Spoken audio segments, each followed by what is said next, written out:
We are now in Porto, Portugal.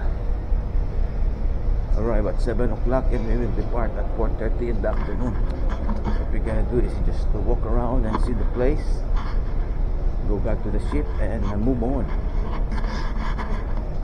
We are now aboard ship at Norwegian Star, the star of the universe. Norwegian Cruise Line.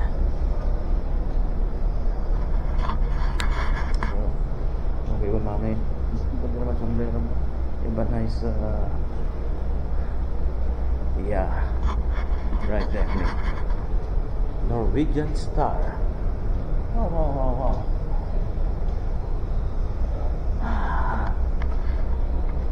Okay.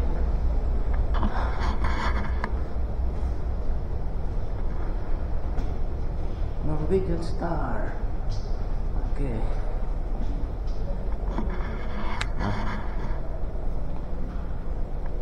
Okay, on the way out, going to Porto Cruz Terminal.